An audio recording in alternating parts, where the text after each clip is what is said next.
A very warm welcome to each and every one of you. I am Richa Sharma and you are watching Parcham. दिन के बज चुके हैं 12 and it is time for our daily current affairs session.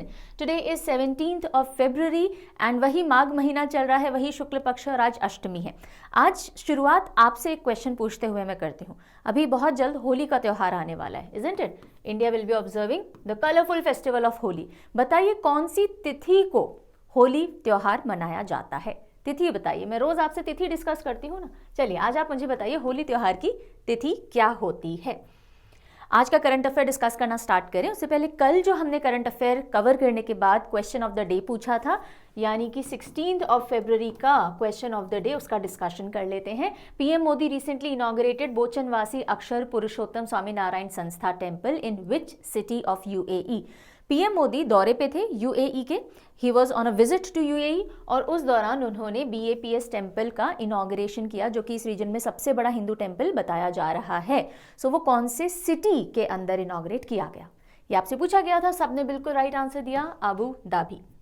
Then while discussing the news कुछ questions मैंने आपसे पूछे थे, तो एक रैंडम रिस्पॉन्स मैंने एक स्टूडेंट का उठाया है और देखते हैं. अपार आईडी में कितने डिजिट्स होते हैं? I had asked you. बिल्कुल 12 डिजिट्स होते हैं. देन जब हम यूएई का ही पूरा डिस्कशन कर रहे थे, इंडिया यूएई रिलेशंस का, तो हमने देखा था कि फाइनेंशियल ईयर 22-23 के अंदर UAE 4th largest FDI investor India के अंदर रहा.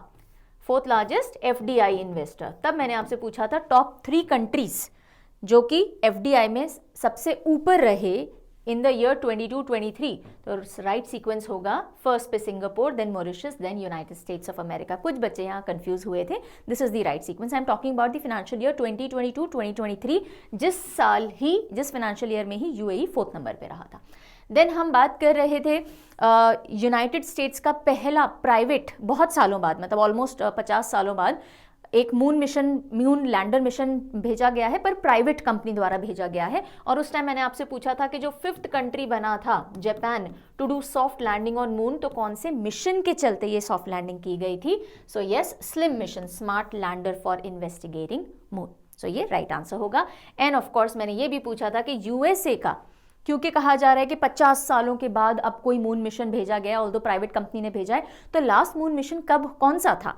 सो दैट वाज अपोलो 17, 1972 के अंदर आखिरी बार जो यूएस के एस्ट्रोनॉट थे मून से वापस आए थे.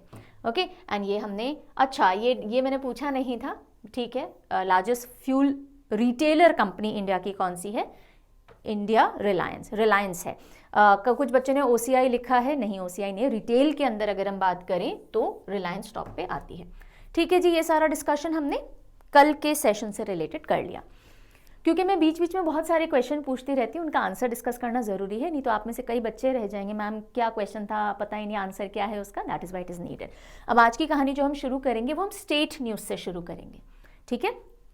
हम जो भी करंट अफेयर पढ़ते हैं वनडे एग्जामिनेशंस के लिए तो ज़रूरी होता ही है, मतलब आपको यहाँ से सब कुछ मिल जाएगा. स्टेट एग्जाम भी जो बच्चे देते हैं ना, वो यहाँ से पूरी न्यूज़ फॉलो कर सकते हैं. बस अपने स्टेट से रिलेटेड करंट अफेयर्स आप और डेप्थ में पढ़ लिया कीजिए, बाकी everything is covered here, right. Banking वाले बच्चे रोज़ मेरी जान खाते हो आप लोगों के, मैम ये सफिशिएंट है या और पढ़ें? बेटा मैं हर बार बताती हूँ, यहाँ से तो पढ़ना ही है. आप लोगों के लिए एक्सक्लूसिव वीकली सीए सेशंस लगाए जाते हैं, अपलोड किए जाते हैं. So please check out 2024 weekly banking CA session, तो वो भी आपको देखने हैं और ये भी देखने हैं. चलिए शुरुआत करते हैं हम स्टेट न्यूज़ की सिक्किम के साथ. सिक्किम के अंदर सिक्किम इंस्पायर्स एक प्रोग्राम है जिसको लॉन्च किया गया. What is the name of the program? Sikkim Inspires. So Sikkim Inspires launched to boost economic inclusion of women and youth of Sikkim in non-farm sectors. जितने भी यूथ हैं और जो विमेन हैं, इंक्लूजन की जब बात की जाती है तो विमेन हो गया या अंडर प्रिविलेज सेक्शन हो गया या डिसेबल्ड सेक्शन हो गया, यूजुअली उनको काउंट किया जाता है.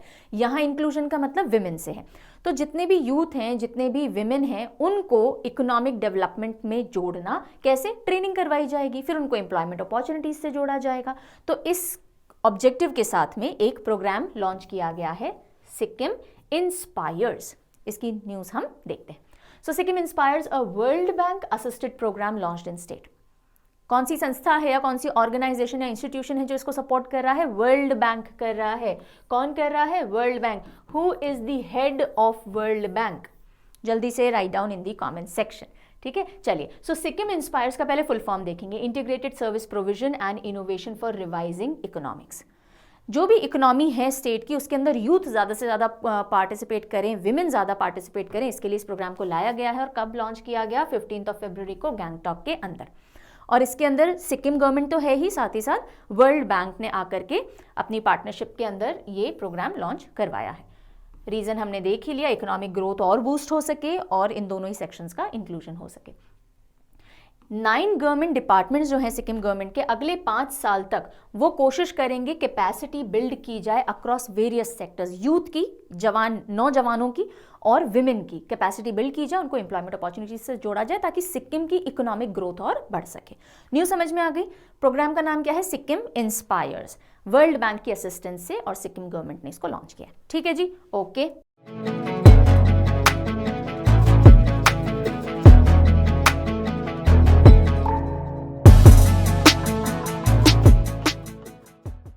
बात यहाँ खत्म? बिल्कुल नहीं करेंगे। हम जब कभी भी करंट अफेयर्स पढ़ते हैं, साथ ही साथ हमको स्टैटिक इन्फॉर्मेशन लेते चलनी होती है, बिकॉज स्टैटिक से क्वेश्चन बनने के चांसेस बहुत स्ट्रांग होते हैं जो करंट से रिलेटेड है। सो अब हम सिक्किम के बारे में कुछ देख लेते हैं, है ना। बहुत टाइम बाद सिक्किम मिला है अच्छे से पढ़ने को। सो सिक्किम अगर आप इंडिया के लेवल पे देखोगे, लीस्ट पॉपुलेटेड स्टेट है इंडिया का, यानी सबसे कम आबादी वाला अगर कोई राज्य है भारत में, कौन सा है? सिक्किम है। And it is second smallest state by area. सबसे स्मॉलेस्ट स्टेट कौन सा है? गोवा है। ठीक है, ये सेकंड स्मॉलेस्ट हो गया और लीस्ट पॉपुलस स्टेट हो गया। ठीक है, मई 16, 1975 के अंदर एक अमेंडमेंट लाया गया था इन इंडियन कॉन्स्टिट्यूशन, और उस अमेंडमेंट का जो हम नाम बोलते हैं 36th अमेंडमेंट, नंबर बोल दीजिए, नाम बोल दीजिए। सो 36th amendment of Indian constitution Indian parliament के अंदर पास किया गया। कब? ऑन 16 मई 1975। और उसके तहत सिक्किम को 22nd state of Indian union के तौर पे जगह मिली। इससे पहले क्या था सिक्किम? इससे पहले एक डायनेस्टी का पार्ट था। ओके, एक डायनेस्टी यहाँ पे चलती थी, नामग्याल डायनेस्टी, यानी कि रूलर्स थे, राइट। तो ये जो डायनेस्टी है, ये सिस्टम खत्म करके इसको एक स्टेट का दर्जा कब मिला? 16 मई 1975 को मिला। कौन से अमेंडमेंट के तहत मिला? 36th अमेंडमेंट के तहत मिला। यहाँ तक बात समझ में आ गई? ओके। अगर हम बॉर्डर्स की बात करें तो बॉर्डर की बात ऐसे तो होगी नहीं, मैप देखना पड़ेगा। ये रहा छोटा सा सिक्किम, सिक्के जैसा ही दिखता है ये सिक्किम, है ना। सो ये सिक्के जैसा सिक्किम अगर आप ऊपर देखेंगे, ये पूरा तिब्बतन ऑटोनॉमस रीजन जो है चाइना का, तिब्बत जिसे हम बोलते हैं, नॉर्थ में पूरा तिब्बत है। अगर आप देखोगे ईस्ट साइड में तो ये भूटान आ गया सिक्किम के, और अगर आप वेस्ट में देखोगे तो नेपाल आ गया। तो 3 तो इंटरनेशनल बॉर्डर्स हो गए इसके। और साउथ में ये आ रहा है वेस्ट बंगाल। सो एक स्टेट से सिर्फ ये अपनी बाउंड्री शेयर करता है वेस्ट बंगाल के साथ में, बाकी 3 इंटरनेशनल बाउंड्रीज हैं। सो नेपाल, तिब्बत एंड भूटान तीनों तरफ हैं और वेस्ट बंगाल साउथ के अंदर है। ठीक है, आगे बढ़ते हैं। फिर सिक्किम किस किस चीज़ों के लिए जाना जाता है? सबसे पहले कंचनजंगा। कंचनजंगा जो कि इंडिया की अनडिस्प्यूटेड टेरिटरी की अगर मैं बात करूं तो हाईएस्ट माउंटेन पीक है, राइट। डिस्प्यूटेड टेरिटरी की अगर हम बात करेंगे तो कौन सी है? कौन सी है? लिखो भाई, बिल्कुल लिखो। माउंटेन रेंजेस पढ़ा चुकी हूँ, हाईएस्ट पीक्स पढ़ा चुकी हूँ। सो नंबर 1 पे आता है माउंट एवरेस्ट, जो कि इंडिया में नहीं है, ऑफकोर्स नेपाल के अंदर आता है। नंबर 2 पे K2, अभी तक लिख दिया होगा आपने, नहीं तो कोई बात नहीं, K2 आता है। K2 डिस्प्यूटेड टेरिटरी में पड़ता है, गिलगिट बाल्टिस्तान रीजन के अंदर पड़ता है। हम कहते हैं इंडिया में आता है, पाकिस्तान बोलता है पाकिस्तान में आता है। ठीक है, तो डिस्प्यूटेड टेरिटरी की अगर मैं बात करूं तो इंडिया की हाईएस्ट माउंटेन पीक कौन सी हो जाएगी? K2 हो जाएगी। अनडिस्प्यूटेड जो पूरी तरह से इंडिया का हिस्सा हम बोलते हैं तो वो होती है कंचनजंगा। तो इंडिया की highest peak undisputed and world की 3rd टॉलेस्ट माउंटेन या पीक आप इसको कह सकते हो। सिक्किम अपने ग्लेशियर्स के लिए जाना जाता है, बहुत सारे ग्लेशियर्स हैं वहाँ पे, और हाईएस्ट लेक्स इंडिया में भी आपको सिक्किम में ही देखने को मिलती है। जैसे कि सबसे हाईएस्ट लेक इंडिया की कौन सी है? चोलामू या सोलामो लेक। सेकेंड नंबर पे आती है गुरुडोंगमार। तो ये दोनों की दोनों सिक्किम के अंदर है। इंडिया का लार्जेस्ट प्रोड्यूसर ऑफ कार्डमम, इलायची, सिक्किम है। सो इतनी सारी खूबियां हैं सिक्किम के अंदर। कैपिटल गैंगटॉक है और चीफ मिनिस्टर कौन है? Prem Singh Tamang. This ladies and gentleman is Sikkim for you. आगे बढ़ेंगे। अगले स्टेट पे चलने से पहले पीडीएफ से रिलेटेड जानकारी, हम जो भी पढ़ रहे हैं डेफिनेटली आपको लग रहा होगा कि हाँ जी बहुत काम की इन्फॉर्मेशन है। अब आप कितना नोट करोगे? तो मेरे ओपिनियन में इट इज़ बेटर कि आपको जो डेली फ्री पीडीएफ प्रोवाइड की जाती है परचम के टेलीग्राम पे, वो एक्सेस कर लिया कीजिए। इंग्लिश हिंदी दोनों में दी जाती है। एंड अगर आपको वीकली और मंथली सीए मैगजीन चाहिए, करंट अफेयर मैगजीन, तो आपको वेबसाइट पर जाना पड़ेगा। अगर वेबसाइट से पीडीएफ लेते समय कोई भी समस्या, परेशानी, ट्रबल आप फेस करते हैं, please write down on parchamclasses06@gmail.com along with the payment receipt. If you have the subscriptions और पीडीएफ बैंक, ऑटोमेटिकली जो भी आप पढ़ते हो रेलिवेंट सब्सक्रिप्शन के अंदर उसके पीडीएफ्स ऐड होते जाते हैं। अभी तक चेकआउट नहीं की है और 2023 पूरे साल की करंट अफेयर पे अच्छी पकड़ नहीं है तो प्लीज़ बना लीजिए, बिकॉज अभी आप जो भी एग्जाम फेस करोगे 2023 आपको रेडी रखना पड़ेगा। मिनिमम 1 ईयर का बैक ट्रैक कर लिया करो, उतनी करंट अफेयर आपको रेडी रखनी है। तो आप ये चेकआउट कर सकते हो। जनवरी टू दिसंबर 2023 के पूरे current affair category wise live index के साथ, स्टैटिक रिलेटेड इन्फॉर्मेशन के साथ आपको मिल जाएंगे करंट अफेयर्स ईयर बुक। कहाँ मिलेगी? वेबसाइट और ऐप दोनों पे मिल जाएगी। अगला स्टेट कौन सा है जी? जम्मू। जम्मू चलते हैं, स्टेट नहीं यूनियन टेरिटरी। आईआईटी जम्मू के एक प्रोफेसर हैं, उन्होंने डेवलप किया है sound based anti drone system. So IIT Jammu's professor has developed sound based anti drone system. अगर ड्रोन आ रहा होगा तो सिर्फ साउंड टेक्नोलॉजी के बेसिस पे हम पता लगा सकते हैं और उसको ध्वस्त कर सकते हैं। So sound based anti drone system बनाया है डॉक्टर करण नाथवानी जी ने, जो कि प्रोफेसर है आईआईटी जम्मू के अंदर। और इससे डिटेक्ट भी किया जा सकता है ड्रोन को, एयरक्राफ्ट को, बर्ड्स को भी। ओके, एंड 300 मीटर की दूरी तक जो उड़ रहे होंगे उनको इजीली डिटेक्ट किया जा सकता है एंड इफ नीडेड उनको खत्म किया जा सकता है। और इस सिस्टम को बनाने में 4 लाख रुपए की लागत आती है। तो काफ़ी कॉस्ट इफेक्टिव तरीके से इन्होंने सिस्टम बना दिया है। अगर आप नेशनल सिक्योरिटी के एंगल से देखोगे एक इंपॉर्टेंट टूल हो सकता है। अगली खबर के लिए अब हम चलेंगे ताजमहल। ताजमहल के आसपास उत्तर प्रदेश चलते हैं, आगरा चलते हैं, क्योंकि वहां शुरू हुआ है ताज महोत्सव आज से ही। कौन सा महोत्सव है ये? ताज महोत्सव 17 फरवरी टू 27 फरवरी तक, ये 10 दिन तक इस साल मनाया जाएगा आगरा के अंदर। सो ताज महोत्सव आगरा में हर साल ऑर्गेनाइज किया जाता है। कौन सी मिनिस्ट्री इसको ऑर्गेनाइज करवाती है? मिनिस्ट्री ऑफ टूरिज्म करवाती है।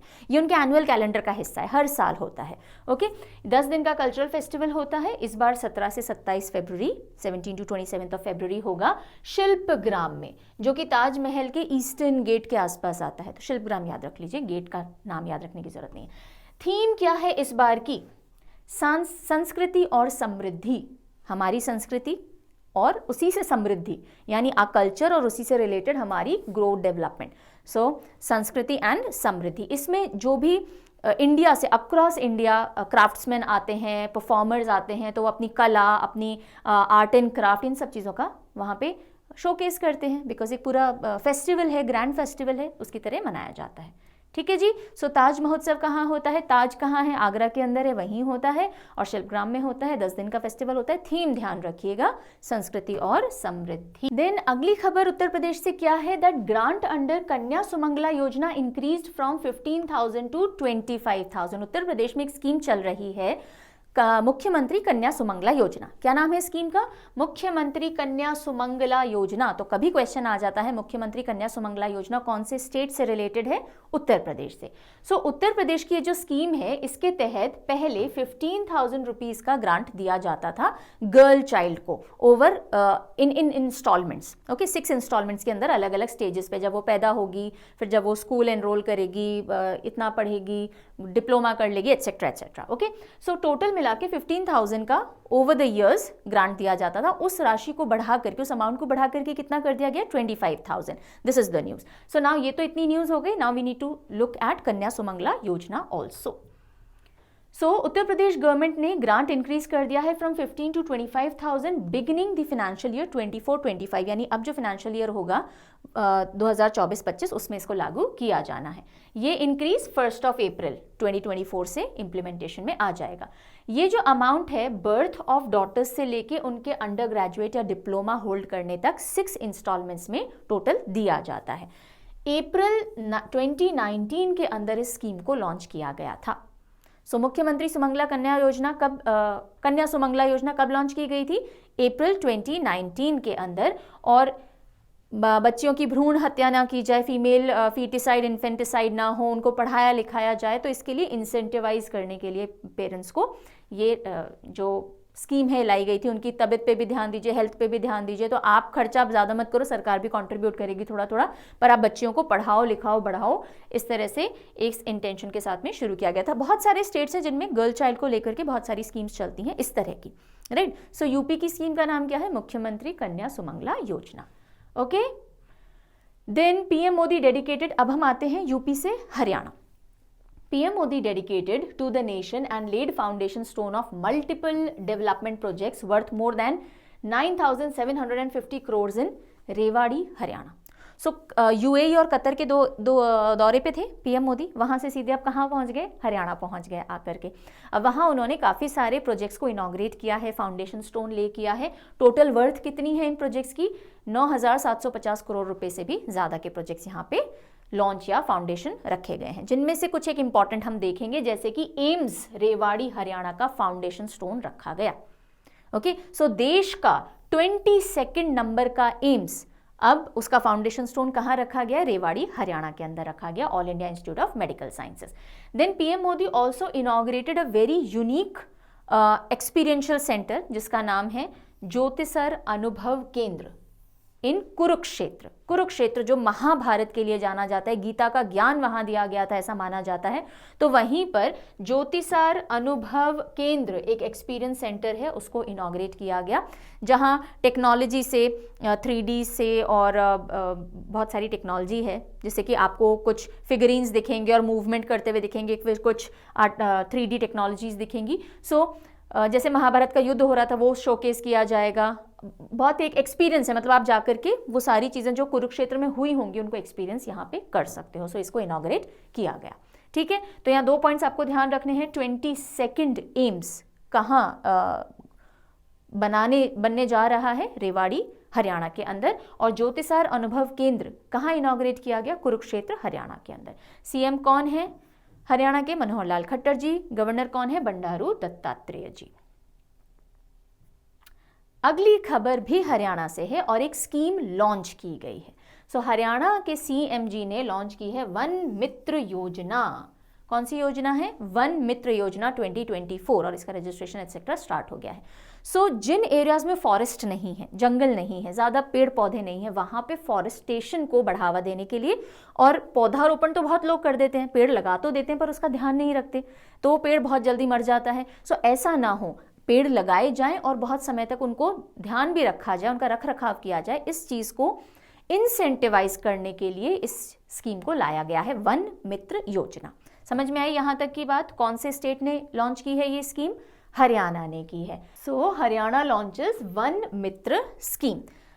कम्युनिटी पार्टिसिपेशन को बढ़ावा देने के लिए और ट्री प्लांटेशन एक्टिविटीज की जाए नॉन फॉरेस्ट एरियाज में। कहाँ पे? नॉन फॉरेस्ट एरियाज में। और पर्टिकुलरली ऐसी फैमिली के युवकों को या लोगों को जोड़ने की कोशिश की जा रही है स्कीम से जिनकी एनुअल आय या annual income is less than 1.8 lakh rupees, और उनको वही लोग एलिजिबल हैं, वो रजिस्टर कर सकते हैं खुद को एज वन मित्र।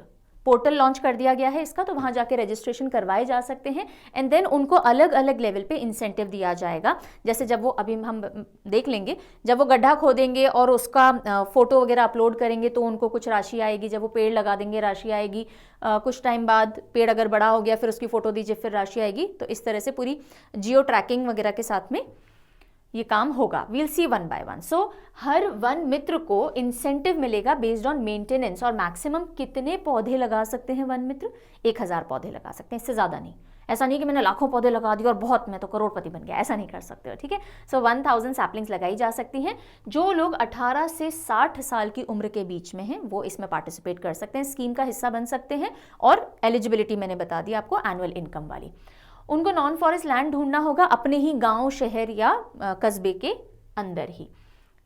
अब जैसे ही वो गड्ढा खोदते हैं और उसको जियो टैग करके उसकी फोटो डालते हैं, अपलोड करते हैं पोर्टल पे या मोबाइल ऐप पे, तो 20 रुपीज़ उनको क्रेडिट कर दिए जाएंगे। जैसे ही वो, अच्छा पहले पैसे क्यों दे दिए? ताकि आपको पौधा खरीद के भी तो लाना पड़ेगा ना, राइट। फिर जैसे ही आप वो पौधा लगा देते हो, फोटो डालते हो, 30 रुपये और मिलेंगे। आप maintenance and security of trees के लिए आपको 10 रुपये पर लिविंग प्लांट दे दिए जाएंगे। उसके बाद अगले साल से आपको 8 रुपये पर लिविंग प्लांट हर महीने, ये भी हर महीने है। फिर 3rd ईयर 5 रुपये पर लिविंग प्लांट, 4th ईयर 3 रुपये पर लिविंग प्लांट। तो अगर आप 1000 पौधे लगा रहे हो और मान लीजिए आप 2nd ईयर तक उन पौधों को सबको जीवित रख पा रहे हो, तो 8000 रुपये महीना कमा सकते हो इस इंसेंटिव स्कीम के तहत मैक्सिमम। ओके और जब वन मित्रों को लगेगा अब हम नहीं ध्यान रखना चाहते तो सरकार फॉरेस्ट डिपार्टमेंट जो है उनसे टेक ओवर कर लेगा उस पौधे की रख रखाव को। ठीक है जी, तो ये है वन मित्र योजना। कौन सा स्टेट है? हरियाणा है। अब हम चलते हैं हरियाणा से राजस्थान की तरफ। राजस्थान में लार्ज डिपॉजिट्स मिले हैं आयरन ओर के। किसके? आयरन ओर के। सो लौह अयस्क जिसे हम बोलते हैं उसके लार्ज डिपॉजिट्स मिले हैं करौली के पास में, हिंडौन करौली के अंदर ये डिपॉजिट्स मिले हैं और इसमें मैग्नेटाइट और हेमेटाइट आयरन ओर दोनों देखे गए हैं। आयरन ओर क्या होता है? बेसिकली ऐसा पत्थर या मिनरल जिसमें से आप जो मेटालिक आयरन होता है उसको निकाल सकते हो, एक्सट्रैक्ट कर सकते हो। तो ये तो पत्थर है, इसमें से अब आप आयरन लोहे को अलग करोगे और फिर उस पर काम कर सकते हो। Then coming over to Hyderabad यानी तेलंगाना। सो तेलंगाना के अंदर Nutri Aid mobile app launch की गई है by National Institute of Nutrition, NIN ने लॉन्च की है। कौन सी app? Nutri Aid mobile app, जिससे कि हेल्थ और हेल्दी ईटिंग हैबिट्स के बारे में लोगों को जागरूक किया जा सकेगा। ये लॉन्च किसने की है? ऐसी नॉर्मल ऐप नहीं है, मतलब ऐसे किसी ने भी लॉन्च कर दी हो। लॉन्च क्योंकि इंपॉर्टेंट इंस्टीट्यूशन ने की है और इसलिए हमको ये न्यूज़ में देखना ज़रूरी है।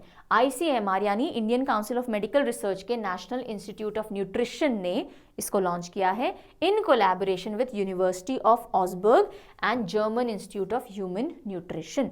और ये जो ऐप है ये अपने हेल्थ कॉन्शियसनेस और फूड हैबिट्स को कॉन्शियस रखने के लिए इंसानों को मदद करेगी। तो ये थी सारी स्टेट लेवल की न्यूज़ जो आज हमको कवर करनी थी। अब हम आते हैं स्पोर्ट्स से एक मेजर न्यूज़ आ रही है और जिसके लिए प्रधानमंत्री जी ने भी बधाई दे दी है, तो बस अब तो पढ़नी है ना। क्या है? एक बहुत बड़ा माइलस्टोन अचीव हुआ है। इंडिया से R Ashwin second Indian bowler बन गए हैं जिन्होंने 500 विकेट्स ले लिए हैं टेस्ट क्रिकेट के अंदर। और पहले बॉलर कौन थे इंडिया से? अनिल कुंबले थे। सो अनिल कुंबले जी के बाद अब कौन बने हैं ऐसे बॉलर जिन्होंने 500 विकेट टेस्ट मैच के अंदर ले लिए हों? R Ashwin becomes the second Indian to take 500 test wickets and he is a senior off spinner Ravichandran Ashwin. और ये इन्होंने जो फीट है ये किस में हासिल की, यानी ये जो कीर्तिमान बनाया है ये कौन से मैच में बनाया है? So third test against England जो कि राजकोट गुजरात के अंदर खेला जा रहा था, वहां इन्होंने ये माइलस्टोन अचीव किया है। इनका जो टेस्ट डेब्यू था 2011 के अंदर हुआ था। ठीक है जी, R Ashwin second Indian bowler to achieve 500 wickets in test matches after Anil Kumble. Then हम नेशनल कैटेगरी ऑफ न्यूज़ की तरफ बढ़ते हैं और उसमें भी अवार्ड्स की हम बात करते हैं। So South Indian Bank, which bank? South Indian Bank कहाँ बेस्ड है? ये थ्रिसूर केरला में बेस्ड है। साउथ इंडियन बैंक ने जीते हैं 6 IBA awards. So digital world के अंदर काफ़ी उत्कृष्ट प्रदर्शन करने के लिए साउथ इंडियन बैंक को 6 IBA यानी इंडियन बैंक्स एसोसिएशन के अवार्ड सेरेमनी के अंदर 6 अवार्ड्स मिले हैं। ठीक है, अब इस न्यूज़ को देख लेते हैं। South Indian Bank gets best technology bank of the year. एक खिताब जो उनको मिला, विनर रहे वो बेस्ट टेक्नोलॉजी बैंक। किसको मिला है? साउथ इंडियन बैंक को। सीधे सीधे याद रखिएगा इसको दिमाग में। सो 19th IBA annual banking technology conference expo and citation ये ऑर्गेनाइज करवाया गया कहाँ? मुंबई के अंदर। सो ये अवार्ड भी कहाँ मिले? मुंबई के अंदर मिले। और जिसमें साउथ इंडियन बैंक को 6 प्रेस्टिजियस अवार्ड मिले हैं, 3 में वो विनर रहा है, बाकी में runner up in special category awards हैं। सो ये अवार्ड्स दिए किसने? टी रविशंकर जी ने। कौन है टी रविशंकर? डेप्यूटी गवर्नर हैं RBI के। ओके, अब ये पूरा एक पिक्चर है जिसमें अगर आप थोड़ा ध्यान से देख पाओ जस्ट इन केस, तो ये लिखा हुआ है, देखिए, बेस्ट IT रिस्क मैनेजमेंट के लिए अवार्ड मिला है, best technology talent, best technology bank. Best technology bank हमने देख ही लिया, तो best technology talent and IT risk management, ये 3 कैटेगरीज है जिनमें विनर रहे हैं। उसके अलावा बाकी भी हैं, बेस्ट फाइनेंशियल इंक्लूजन में रनर अप एटसेट्रा, वो याद रखने की जरूरत नहीं है। यहाँ देख लेते हैं, ये जो अवार्ड है या जो इवेंट्स हैं ये एनुअली ऑर्गेनाइज किया जाता है सिंस 2005। और क्यों दिए जाते हैं अवार्ड? अगर कोई भी ट्रांसफॉर्मेशनल चेंजेस बिजनेस के अंदर लाए जाते हैं बैंक्स के द्वारा यूजिंग मॉडर्न डिजिटल सोल्यूशन के लाने के वजह से जो भी मॉडर्न प्रॉब्लम सॉल्विंग कर पा रहे हैं, किसी ना किसी दिक्कत का सोल्यूशन पेश कर पा रहे हैं in the society at large, तो इसलिए कोई ट्रांसफॉर्मेशन कर पा रहे हैं, इसलिए अवार्ड दिए जाते हैं। जैसा कि हमने देखा साउथ इंडियन बैंक को 3 कैटेगरी में विनर का अवार्ड मिला है, best technology bank, best technology talent and best in IT risk management.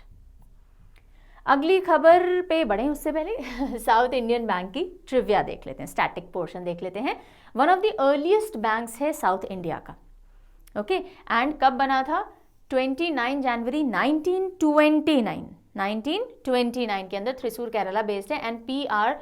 Seshadri जी इसके managing CEO and managing director हैं।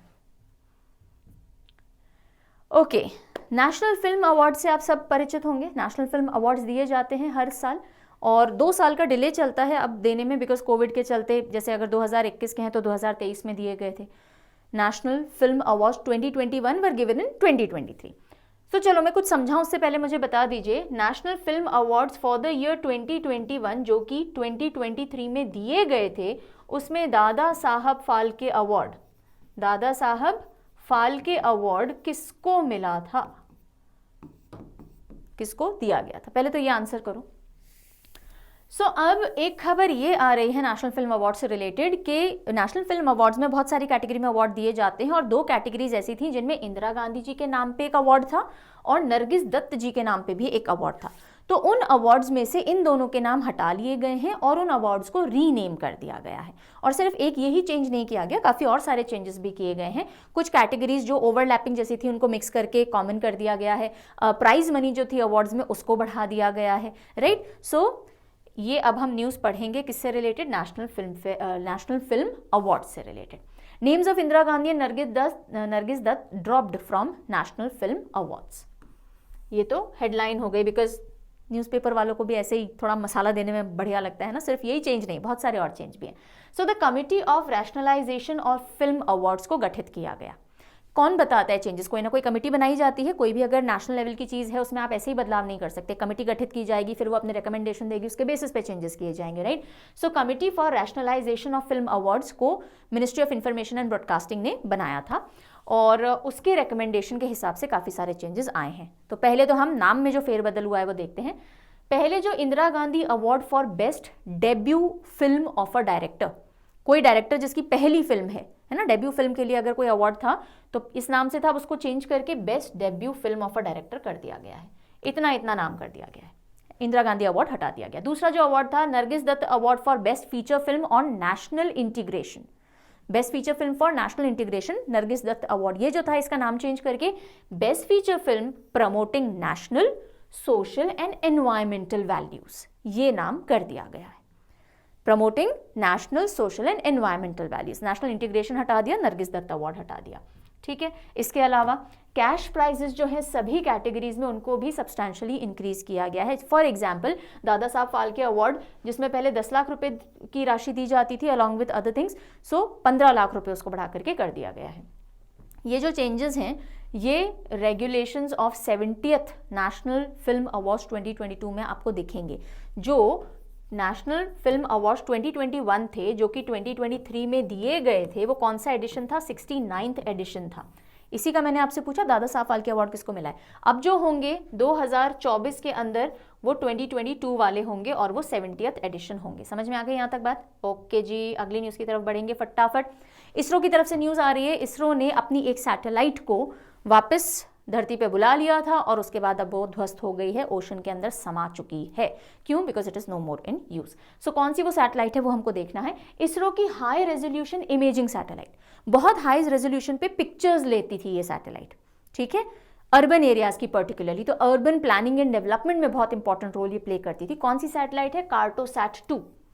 कार्टोसैट 2। सो कार्टोसैट 2 सैटेलाइट जो कि हाई रेजोल्यूशन इमेजिंग सैटेलाइट थी, उसको हमने टाटा बाय बाय बोल दिया है। एंड 14 फरवरी को इसको अर्थ के एटमॉस्फेयर में डिसेंड करवा लिया गया, जिसके बाद इसको ध्वस्त कर दिया गया है। एंड उससे पहले ही अर्ली 2020 के अंदर ही हमने इसको लोअर कर लिया था। इसकी जो ओरिजिनल ऑर्बिट थी 365 किलोमीटर वाली, उससे हमने इसको 380 किलोमीटर पे ले लिया था। चलिए अब मेन बातें कार्टोसैट 2 से रिलेटेड हमको करनी है। कब लॉन्च की गई, किस काम के लिए की गई, राइट। सो कार्टोसैट 2 को 2007 जनवरी 10 को लॉन्च किया गया था और ये सन सिंक्रोनस पोलर ऑर्बिट के अंदर डाली गई थी। सन सिंक्रोनस पोलर ऑर्बिट क्या होती है जी? क्या होती है? सन सिंक्रोनस यानी घड़ी में जो समय होगा ठीक उसी टाइम ये सैटेलाइट एक जगह से गुजरेगी। जैसे हमने कई मूवीज में भी देखा, अच्छा इतने बज गए, यहाँ से अभी सैटेलाइट गुजरने का समय हो गया, तो सन के मूवमेंट के बेसिस पे हमारी घड़ी को सेट करते हैं और उसी मूवमेंट से सिंक्रोनाइज होकर के सैटेलाइट जब मूव करती है उसको सन सिंक्रोनस कहते हैं।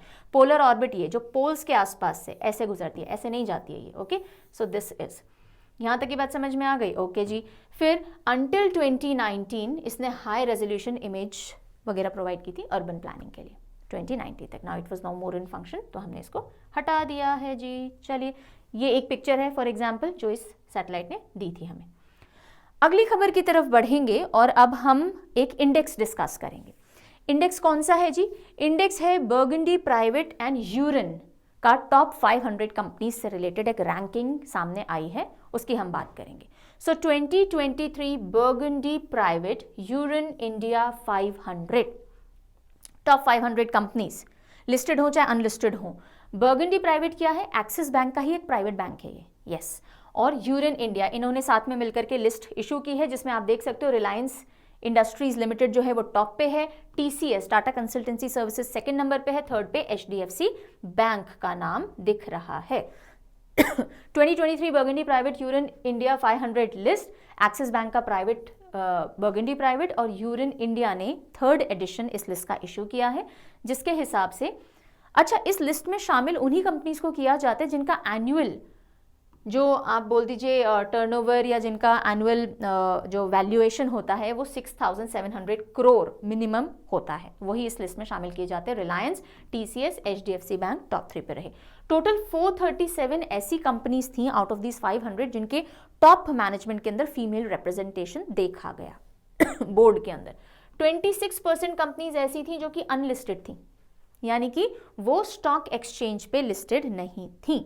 और ऐसी ही अनलिस्टेड कंपनीज में से टॉप पे कौन सी कंपनी रही? Serum Institute of India. So कौन सी कंपनी है जो कि अनलिस्टेड है बट मोस्ट वैल्यूएबल है इंडिया के अंदर? Serum Institute of India.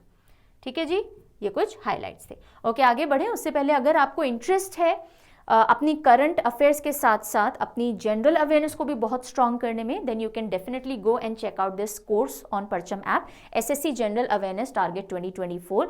ये एसएससी के लिए सीजीएल लेवल टियर 2 तक के लिए डिज़ाइन किया गया, यानी मेंस लेवल तक के लिए डिज़ाइन किया गया है, और इसीलिए इसमें क्वालिटी इतनी ज़्यादा है कि आप इसको स्टेट पीएससीज के लिए यूज़ कर सकते हो, नेशनल लेवल का सब कुछ पढ़ने के लिए। आप किसी भी वनडे एग्जामिनेशन के लिए इसको यूज़ कर सकते हो। इनफैक्ट अगर आप कोई हायर एग्जाम दे रहे हो और अभी तक कोई तैयारी है ही नहीं, पता ही नहीं है, बेस ही नहीं है कुछ, तो उस बेस बिल्डिंग के लिए भी आप इसको यूज़ कर सकते हो। ओके, एंड इसके अंदर स्टैटिक जीके का कोर्स आई हैव टेकन। बाकी डिटेल्स के लिए you can contact on mail और हेल्पलाइन नंबर, या फिर उस ऐप पे जाकर के उस प्रोग्राम का इंट्रोडक्टरी वीडियो देख लीजिए, कोर्स का फ्री लेक्चर्स हैं देख लीजिए, डिस्क्रिप्शन पढ़ लीजिए, एवरीथिंग इज एक्सप्लेनेटरी। ओके, अब हम अगली खबर से और अब इसके आगे की जो भी न्यूज़ है उसमें इंटरनेशनल कैटेगरी डिस्कस करेंगे और उसके बाद हम रिवीजन क्वेश्चंस की तरफ रुक करेंगे। तो अब खबर आ रही है इंडोनेशिया से। कहाँ से? इंडोनेशिया से। इंडोनेशिया के प्रेसिडेंशियल रेस में विक्टोरियस इमर्ज हुए हैं प्रबोवो सुबियांतो। प्रबोवो सुबियांतो, सुबह आऊँगा, अभी इंडोर बैठा हूँ, सो रहा हूँ, सुबह आऊँगा। सो सुबियांतो और इंडोनेशिया का एसोसिएशन कर लीजिएगा। कौन बने हैं या बनेंगे अब प्रेसिडेंट, कौन शपथ लेंगे प्रेसिडेंट की? प्रबोवो सुबियांतो, इंडोनेशिया की हम बात कर रहे हैं। तो फटाफट से मैप पे देख लीजिए इसको। साउथ ईस्ट एशियन कंट्री है, यहाँ पे आपको ये इंडिया दिख रहा है, ये साउथ ईस्ट एशियन कंट्रीज होती है, रेड मार्क पूरा इंडोनेशिया है, नीचे ऑस्ट्रेलिया है, एक तरफ इसके इंडियन ओशन है, दूसरी तरफ इसके पैसिफिक ओशन है।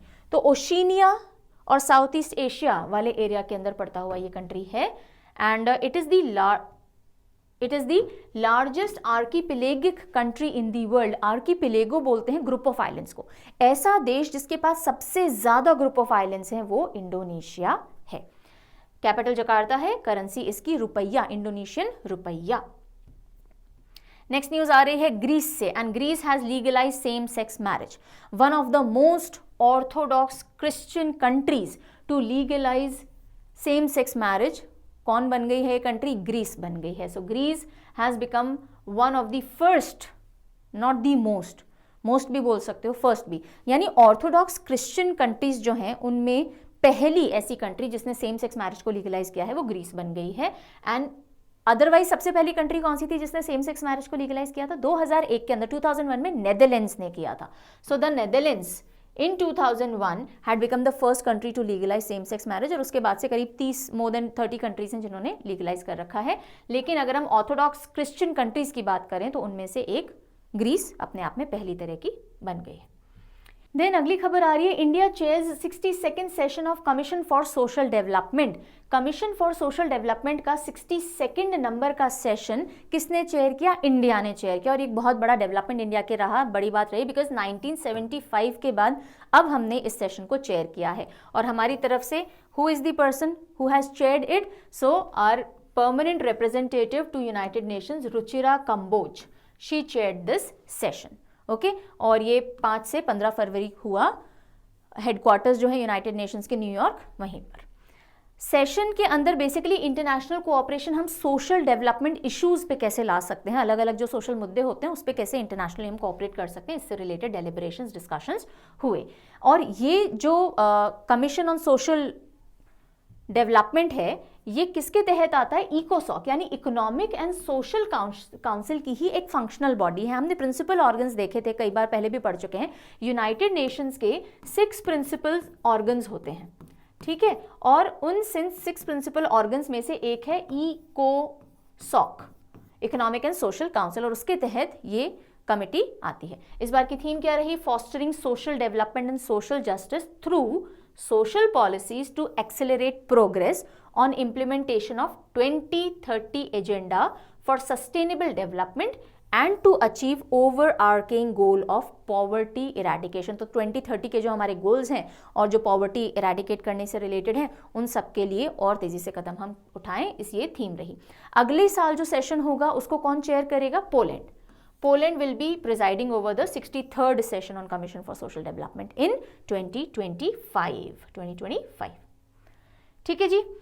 अगली खबर आ रही है नेपाल से। सो नेपाल के अंदर ऑर्गेनाइज किया गया वर्ल्ड सोशल फोरम, और जिसका टाइटल क्या रहा? Another world is possible, world social forum. चलिए देखते हैं। सो 16th conference on world social forum 2024 Kathmandu के अंदर शुरू हुई है। 15 से 19 फरवरी तक ये चलेगी। टाइटल रहा अनदर वर्ल्ड इज पॉसिबल। और ये जो वर्ल्ड सोशल फोरम है WSF, ये 2001 यानी 2001 से ऑर्गेनाइज करवाया जा रहा है। जो भी ग्लोबल इश्यूज होते हैं उनके ऊपर बातचीत करना, उनके सोल्यूशंस निकालना, जैसे कि क्लाइमेट चेंज हो गया, सोशल जस्टिस हो गया, इकोनॉमिक इनइक्वालिटी है, लोगों के राइट्स से रिलेटेड बातें हैं। तो इस बार 1200 से भी ज़्यादा ऑर्गेनाइजेशन, 92 कंट्रीज का पार्टिसिपेशन एक्सपेक्टेड है, फिजिकली या डिजिटल फॉर्मेट के अंदर। So world social forum 2024 Kathmandu Nepal के अंदर 16th कॉन्फ्रेंसेस की होल्ड की गई। अगली खबर भी आ रही है, इंडिया और नेपाल के बीच एक एसोसिएशन के साथ India and Nepal join hands for faster cheaper cross border remittances via UPI NPI linkage. हमारा UPI और नेपाल का NPI लिंक कर दिया गया है ताकि बहुत स्मूथ क्विक रेमिटेंसेस हो सके, पेमेंट ट्रांसफर्स हो सके कम से कम हैजल्स के साथ। और यहीं पे पहले मैं क्लैरिटी दे दूं, कल थोड़ा सा कन्फ्यूजन हुआ था श्रीलंका और मॉरिशस में UPI को लेकर के। तो एक न्यूज़पेपर ने कुछ गलत एक पॉइंट दे दिया था और मैंने भी ध्यान नहीं दिया, I taught that to you. वो गलत था कि श्रीलंका और मॉरिशस के अंदर पहले हमने न्यूज़ पढ़ी थी कि भाई UPI लॉन्च हो गया है, फिर कल मैंने आपको बोला कि ये जो लॉन्च होना था वो नहीं हुआ, but that was wrong. Sri Lanka और मॉरिशस के अंदर UPI very well has been launch and it is functional. ठीक है, सो कल का जो कन्फ्यूजन था, I apologise for that, although that was a newspaper's mistake, but then I should have cross checked. ठीक है, तो श्रीलंका और मॉरिशस में तो है ही, अब नेपाल के अंदर भी जो UPI है वो NPI के साथ लिंक हो जाएगा और फास्टर रेमिटेंसेस पॉसिबल होंगे। So Reserve Bank of India and Nepal Rashtra Bank ने साइन और एक्सचेंज किया है टर्म्स ऑफ रेफरेंस, जिससे कि फास्ट पेमेंट सिस्टम्स को इंटीग्रेट किया जाएगा, क्रॉस बॉर्डर रेमिटेंसेस दोनों देशों के बीच में हो पाएंगे, इंस्टेंट लो कॉस्ट पेमेंट्स लोग कर पाएंगे। ठीक है जी, ये हो गई आज की सारी करंट अफेयर जो भी हमको डिस्कस करनी थी। अच्छा, मैं यहाँ पे ये भी बता दूँ, आज है सैटरडे और अब कल संडे को आपका वीकली करंट अफेयर आएगा, डेली करंट अफेयर नहीं आता संडे को। अब हम मंडे को मिलेंगे, संडे और मंडे दोनों दिनों के करंट अफेयर के साथ। ठीक है, कल रिविजन कर लीजिएगा, पूरे हफ्ते का कैटेगरी वाइज रिविजन करवाया जाएगा और क्रिस्प करवाया जाएगा। आप समझ तो सब यहाँ लेते ही हो, वहाँ पर फटाफट क्रिस्प रिविजन कीजिए, प्रैक्टिस क्वेश्चंस कीजिए और फिर मंडे को मुझसे वापस मिलिएगा। चलिए अभी के एक रिविजन क्वेश्चंस देखते हैं। लिखना शुरू करिए। सो अगर आप अभी लाइव चैट में हो तो हाथों हाथ आंसर लिखिए। अगर आप लाइव चैट में नहीं हो तो ज़रूरी नहीं है हर एक आंसर का आप कमेंट सेक्शन में मेंशन करो, बस ट्राई कीजिए, आपको आंसर्स आ रहे हो। Which bank was honored with the title of Best Technology Bank of the Year award at 19th IBA Annual Banking Technology Conference Expo and Citations? ये जो 19th IBA Annual Banking Awards दिए गए मुंबई के अंदर, उसमें कौन से बैंक को best technology bank of the year का अवार्ड मिला? कौन सा बैंक था बताइए? साउथ इंडियन बैंक, जो कि त्रिशूर केरला के अंदर हेडक्वार्टर्ड है। What is the theme of Taj Mahotsav 2024? ताज महोत्सव 2024 जो कि ऑर्गेनाइज किया जा रहा है आगरा उत्तर प्रदेश में, उसकी थीम क्या है इस बार की? संस्कृति और समृद्धि। ऑलराइट, अगला सवाल देखते हैं। What initiative was recently launched as a collaborative effort between Government of Sikkim and the World Bank? Government of Sikkim और वर्ल्ड बैंक ने मिलकर के कौन सा एक इनिशिएटिव लॉन्च किया है हाल ही में? क्या आंसर होगा? सिक्किम इंस्पायर्स, जिसके तहत यूथ और विमेन को इकोनॉमिक ग्रोथ का और अहम हिस्सा बनाया जाएगा after training and capacity building. According to 2023 Burgundy private Hurun India 500 list, which company holds the position of most valuable unlisted company in India? जो हमने 2023 Burgundy private Hurun India 500 list देखी थी, उसके हिसाब से most valuable unlisted company Bharat में कौन सी है? मोस्ट वैल्यूएबल तो रिलायंस थी, है ना, लेकिन मोस्ट वैल्यूएबल अनलिस्टेड जो लिस्टेड नहीं है, उसमें किसका नाम आएगा? Serum Institute of India. Previous days के कुछ प्रैक्टिस करते हैं क्वेश्चंस जो हमने पिछले इस वीक में पिछले दिनों जो भी न्यूज़ पढ़ी थी। Which country is launching the luxury train named dream of the desert? Dream of the desert एक लग्जरी ट्रेन है जो 2025 के अंदर लॉन्च की जाएगी। कौन सा देश है जो इसको लॉन्च करेगा? क्या आंसर होगा? Saudi Arabia. Alright. Recently, whom did Athletics Integrity Unit suspend for 12 years due to anti-doping rule violation? Anti doping rule violation करने की वजह से कौन से खिलाड़ी को 12 साल के लिए सस्पेंड किया गया है हाल ही में, और ये इनका दूसरा सस्पेंशन है सेम चार्जेस के ऊपर? आंसर होगा रचना कुमारी, जो कि हैमर थ्रोअर हैं इंडिया से।